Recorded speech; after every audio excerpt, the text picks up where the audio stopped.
Assalamualaikum warahmatullahi wabarakatuh. Perkenalkan, nama saya Hefriza Nurafifa. Di sini saya akan menjelaskan mengenai tugas PBO, yaitu web form. Di sini sudah ada linknya.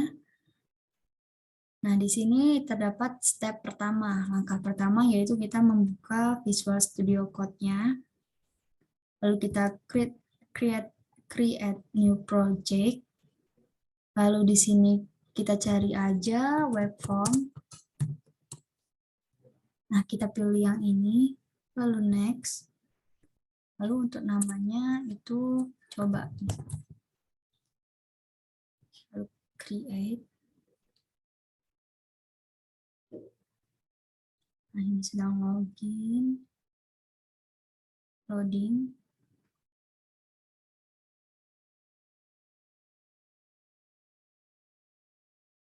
Nah, di sini sudah ada langsung tampil datanya, default ASPX-nya. Lalu di sini kita buka saja untuk langkah kedua itu buka ininya, lalu add reference.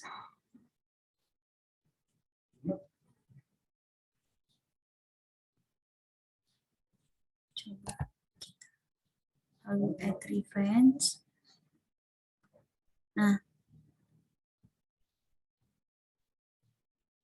di sini kita bisa cari MPG SQL yang sudah kita download.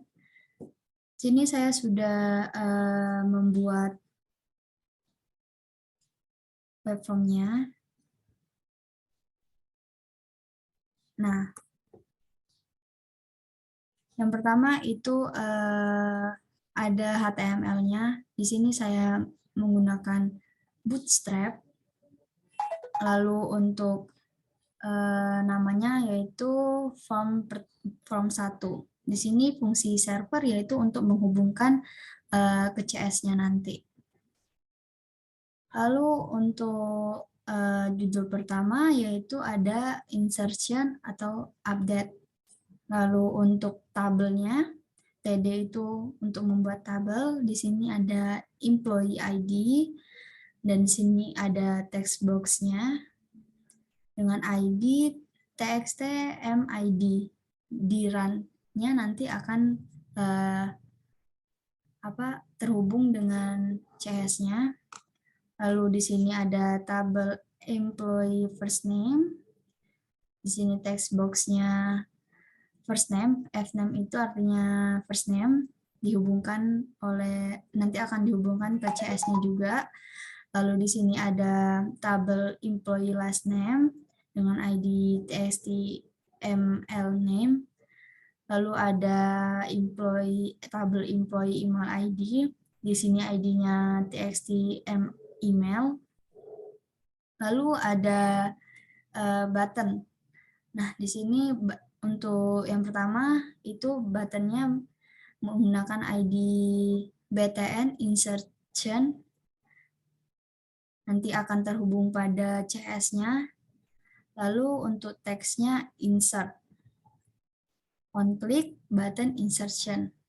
Lalu ada button yang kedua menggunakan ID btn updation, akan muncul juga, akan dihubungkan juga ke CS-nya. Lalu untuk teksnya itu update. Nah, di sini ada ID LBL message MSG. Nah, di sini nanti gunanya untuk memberi message apabila sudah ke-update ataupun datanya sudah ke-save, tulisannya akan berwarna merah. Lalu di sini ada button lagi, di sini button select ID-nya. Nah, di sini teksnya nanti akan select all data. Lalu di sini ada grid view. Grid view ini gunanya untuk memberikan tabel-tabel seperti itu. Lalu ada judul dengan deletion. Di sini kita membuat tabel employee ID. hanya employee ID karena pada delete-nya nanti hanya menggunakan employee ID saja. Lalu di sini ada text box dengan ID txt employee ID, dan di sini ada button dengan ID btn delete dengan teks delete. Nah, di sini ada LBL message-nya, nanti akan menampilkan message dengan warna merah. Lalu di sini ada CS-nya. Nah, untuk CS-nya ini menggunakan using sistem collection generic, sistem lint, lalu ada web, lalu ada web UI, lalu ada web UI web control, lalu ada sistem data, sistem configuration, dan MPG SQL. Untuk mendownload NPG SQL-nya itu bisa melalui kita klik project ini, lalu manage Nugget package. Sebentar, masih loading.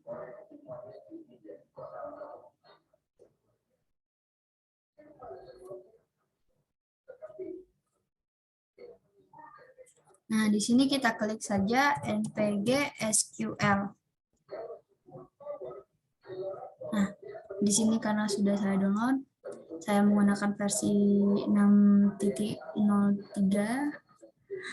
Lalu kita lanjutkan. Di sini namespace-nya menggunakan CRUD demo 2. Lalu public partial class.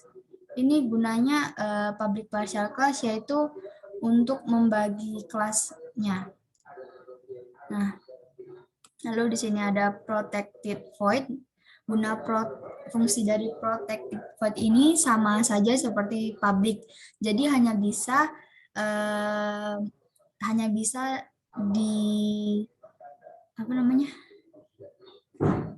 digunakan di kelas yang sama.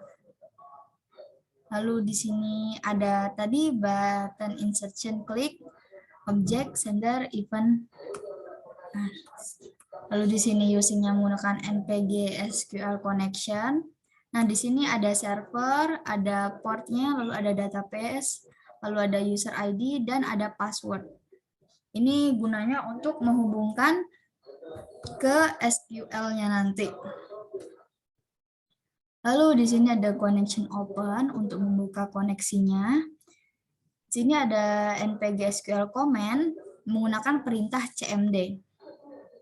Nah, di sini ada cmd connection, lalu ada cmd comment text, lalu ada di sini pada comment text-nya itu ada insert into employee value.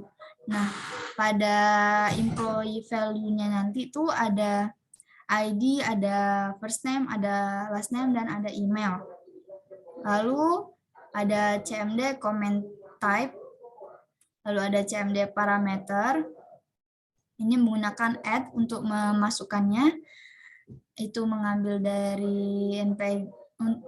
dari SQL-nya nanti. Nah, di sini menggunakan ID, ada fname-nya, lalu ini sama juga, ada lname dan email. Di sini ada cmd execute non-query, lalu ada cmd dispose, lalu ada connection-nya close untuk menutup koneksinya. Nah, di sini terdapat txt email.text, ini kosong. Ini txt mf name-nya juga kosong, lalu ada txt mid text-nya kosong, ini nanti dimasukkan manual. Lalu ada lbl msg. Nah, di sini seperti yang saya jelaskan tadi bahwa kegunaan dari LBL MSG.text ini adalah untuk menampilkan kata-kata apabila datanya sudah tersave. Jadi dia akan menampilkan kata-kata data telah di-save. Lalu yang selanjutnya itu untuk select. Untuk di sini ada terdapat masih menggunakan using NPG SQL connection. Di sini ada CMD connection, lalu ada CMD comment text. Nah, di sini select bintang from employee itu gunanya untuk menampilkan datanya nanti diambil dari SQL-nya itu, lalu ada CMD comment type-nya, lalu ada NPGSQL data adapter, lalu ada data table, lalu nah di sini ada grid view seperti yang saya katakan tadi, bahwa grid view itu gunanya untuk menampilkan tabelnya. Lalu yang selanjutnya itu untuk yang update, di sini masih menggunakan using NPGSQL connection. Lalu ada CMD connection masih sama, lalu di sini juga sama menggunakan first name, last name, email ID. Lalu di sini comment type, ada CMD parameter. Nah, di sini perbedaannya itu LBL MSG-nya tadi, apabila tadi menampilkan data tulisan data telah di-save, nah di sini akan menampilkan tulisan data telah diupdate. Lalu untuk yang delete-nya itu masih menggunakan NPGSQL connection. Lalu untuk perintah CMD comment text-nya itu akan menghapus dari employee ID, hanya menggunakan yang ID saja. Lalu di sini terdapat kata-kata apabila sudah dihapus, ya, masih menggunakan LBL message itu nanti akan menampilkan data telah dihapus. Nah, lalu yang selanjutnya untuk SQL-nya pertama-tama kita membuat create table itu dengan nama employee, ID-nya integer, not null, lalu first name, text, not null, last name, text, not null, dan mail ID, text, not null. Di sini untuk memasukkan employee-nya itu ada ID, first name, last name, dan mail ID. Di sini saya sudah mencoba, yaitu untuk ID-nya yaitu 1, untuk first name-nya Aprilia, last name-nya Afifa, dan di sini mail ID-nya Aprilia Afifa. Nah, di sini kita run. Nah, sini sudah muncul untuk ID-nya 1, untuk first name-nya Aprilia, last name Afifa, dan mail ID-nya Aprilia Afifa. Oke, yang selanjutnya kita run untuk menampilkan webnya. Nah, di sini tadi kan saya sudah membuat data yang pada SQL tadi, kita lihat select all data. Nah, di sini sudah muncul ID-nya 1, first name-nya Aprilia, last name-nya Afifa, dan mail ID-nya Aprilia Afifa. Nah, di sini apabila kita ingin menambahkan data, itu kita masukkan dulu yang pertama-tama tuh ID-nya yang kedua, lalu first name-nya misalnya Faiza, di sini last name-nya Permata Sari,